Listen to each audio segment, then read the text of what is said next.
Welcome to Optimal Game State. Today we are going to be looking at the Warrior Starter Box for Age of Sigmar and how to use it as a way to get started with Warcry. We recently had the new Crypt of Blood release, and while the contents of that box are great to start with, in my own personal opinion it is too expensive for what it offers, and definitely more than I feel is appropriate for a new player to spend if they're just looking to try out a game. The Warrior Starter Box, on the other hand, is pitched at a very affordable price. It's around half the price of Crypt of Blood. You also get double the models. In the Warrior Box, you get 6 Stormcast and 12 Aurochs, so 18 models in total. You get a paper board, you get some measuring sticks, you get a cleverly designed box that can be flipped over and used as scenery. You do get cards and books, but they're all related to the Age of Sigmar wargame.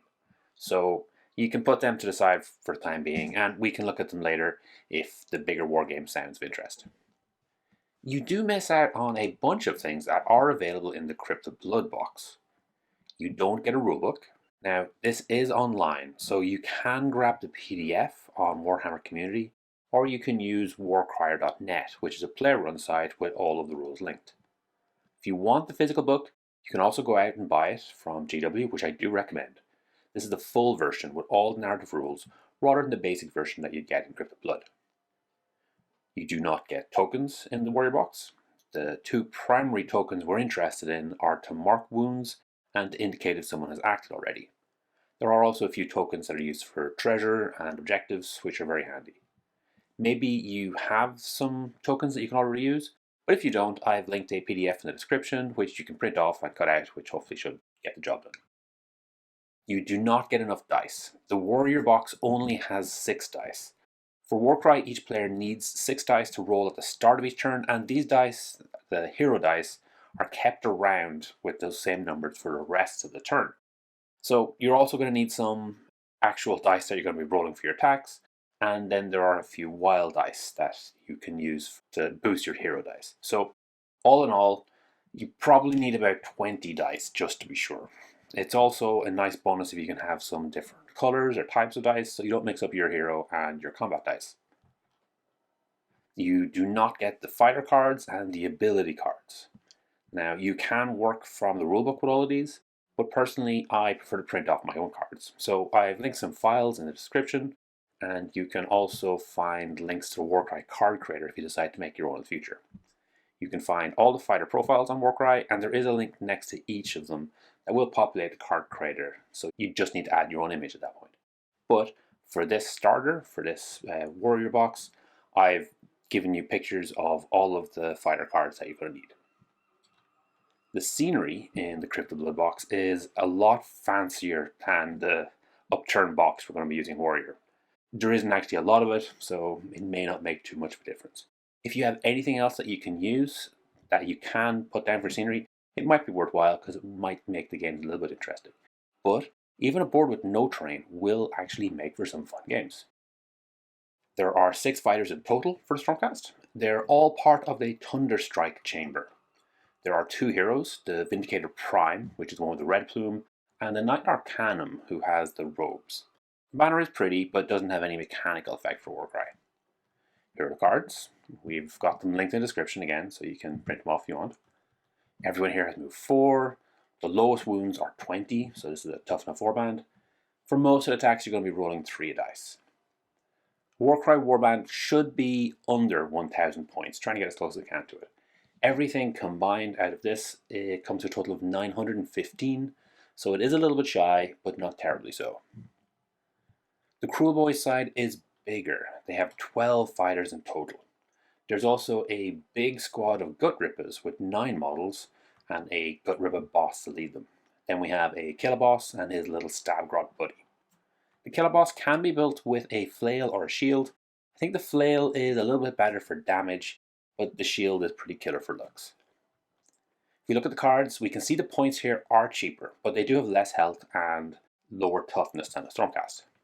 In total, it comes to 980 points if we leave out one of the 9 Gut Rippers.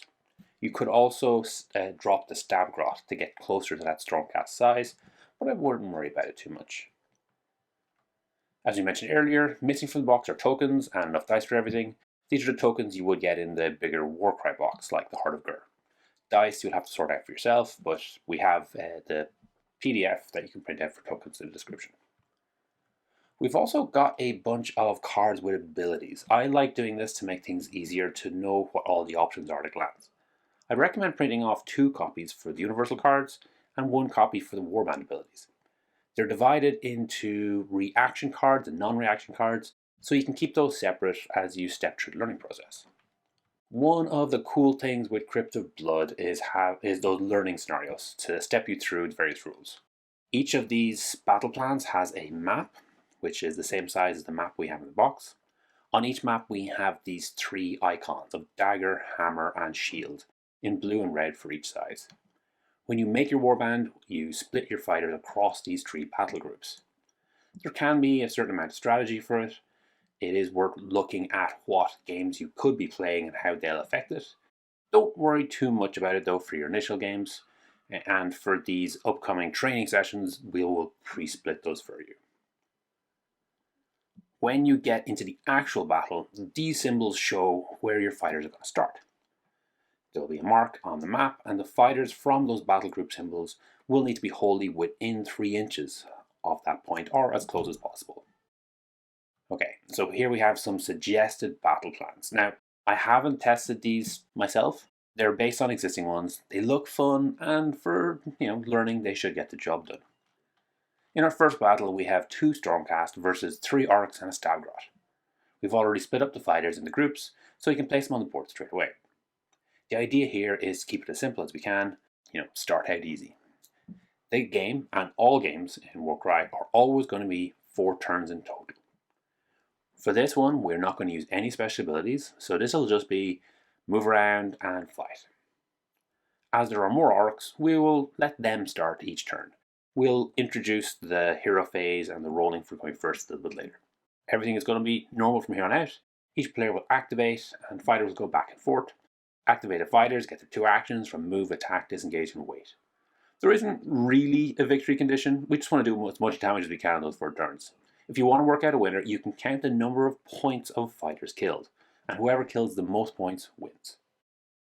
The next thing we want to do is add in the hero phase and start using some of those special abilities. There are a couple of approaches you could go with for this. The first one is to only add the universal abilities. This will keep the options a little bit lower and might be less overwhelming. Then you can add in the warband abilities in maybe a later game, and I would probably leave out the reactions for the time being. For this game we've also added in a few more fighters, and to vary things up a bit I've added in a treasure token. There should be some objective tokens in the box, I think, that you can cut out and use for this. Treasure tokens are pretty straightforward. If a fighter ends their move next to one, they pick it up. They can take an action to drop it, and while they have it, their move is reduced by 2 to a minimum of 3. That'll mean it'll be hard for them to run away and just hold on to the treasure. We also have some delayed deployment. So turn 1, you're just going to have 2 models on each side. On turn 2, the dagger group will join from the corners, and in turn 3, the shield group will join. This line indicates that they can join next to any part of that side. Then turn 4 will be the last turn. Whoever has a treasure at the end of turn 4 will be the winner. This will add a little bit of focus to the game, but it might mean the treasure changes hands at the last moment, so I wouldn't be too worried about winning or losing on this one. It's more just to enjoy the mechanics. After that, we were going to increase the number of fighters again, and we're going to unlock all the abilities. For this final training fight, which is essentially a full Warcry battle, I've added in the box scenery. So we can basically play a King of the Hill style game. Here we have 3 objectives. You control an objective by having more fighters within 3 inches of the objective than your opponent does. Now, in this particular scenario, the Orcs are going to have a significant advantage, as they're nearly double the Stormcast at 11 fighters compared to 6. So the Stormcast are going to need to get some killing in to actually win out. We can balance that a little, and I would recommend you do this, by changing the objective control for this particular battle so it's based on the total points of the fighters. So 1 Vindicator at 135 points will beat out 1 Gut Ripper at 75 points, but 2 Gut Rippers will beat out 1 Vindicator. Okay, so those are 3 really basic missions that hopefully will kind of let you grow into the mechanics of it. For a few more exciting missions, you can check out the amazing Warcry Mission Shuffler site, which will generate a random victory condition, twist, and deployment. It'll also generate a terrain card. If you have some terrain, you can try set up to something similar on that. But if you don't, then just set up the terrain the way you think looks good, and then randomly decide the other parts of the battle plan. That will work out well because there's no real way to set up for an advantage for one player or the other when you don't know where people are going to spawn in or what the mission is going to be. You can also add to the experience by giving some narrative play. Again, check out warcry.net or Warhammer Community to generate some names for your fighters. I'll have some links in the description again. The Warhammer Community does have a small narrative campaign called War of the Morrock Hills between the Cruel Boys and the Stormcast. It was designed for the old campaign and references battle plan cards that might be a little bit out of date. There's not really too much to it though. Battles happen in the Ruins of Hardon, Strangler's Marsh, and the White Rush Strongpoint. Then whoever wins the most out of those 3 games gets to attack the other warband's home base. Part of the narrative side of things is to have some bonuses and some consequences. I've put together a really simplified basic system here. So if a fighter survives a battle, they get to roll for renown. You get point renown if you get a 6. Again, the rules for renown are available on the Warcry site. The short version is you get to use a reaction without spending an action, once per battle for each point of renown you have. And then on the flip side, if someone goes down during a battle, it doesn't necessarily mean they've been killed. I'm suggesting you use the simplified injury table, and they'll end up with a consequence just for the next battle. So this is a way of doing it. There are more detailed narrative rules that you can check out if you get the rulebook or have a look at warcry.net. To go along with this, I put together some example battle plans that you could use for these, or alternatively just randomly generate them. So these are modified from existing battle plans. The first is an objective one, the second is a kill victory, and the third is a treasure mission. So a bit of variety between them. Then for the very last battle, we're back to using the box to suggest that a fortress of some kind. The goal here is going to be to kill the enemy leader. So it's going to be the Knight Arcanum or the Killer Boss. So it's a pretty loose narrative. It's telling a relatively linear story, but hopefully it's enough structure for the character of the story to kind of come out during play. A lot of the time with these narrative games, it's more about the fun things that happen during the actual game rather than anything that's kind of scripted or narrated.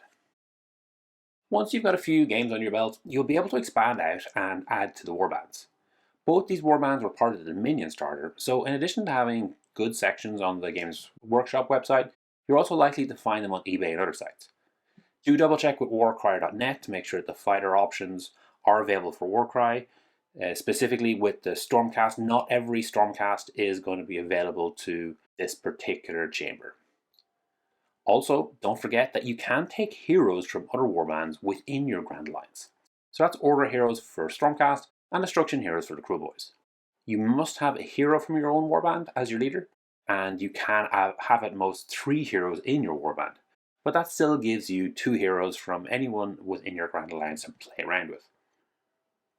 Warcry is absolutely one of my favourite games to play. There are lots of fighter profiles out there, and GW does some great models for Age of Sigmar and Warhammer the Old World. You can pretty much put together any sort of fantasy skirmish battle that you can imagine. Although Warcry does have a reputation as a casual game, there is a lot of skill and strategy to explore if you really want to. But if you're happy enough to just sit back and roll some dice, then you won't be disappointed either. This is a game I highly recommend. I think the Warrior Starter box is a great way to get into it, although you do need to spend a little bit of time, putting the cards and the tokens together. Hopefully this video helps you.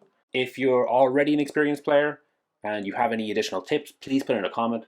And if you're a new player who's interested, but this video didn't give you all the answers you needed, make sure to comment and I will get back to you as soon as we can, because the more players playing Warcry, the better as far as I'm concerned. Thanks for making it all the way to the end. Hopefully you enjoyed this video. Each week I put up a new video talking about one of Games Workshop's specialist games. The goal is always to try and make the best possible 2-player experience. If this is something you'd find interesting, please subscribe to the channel and comment to let me know what you'd like to see in future.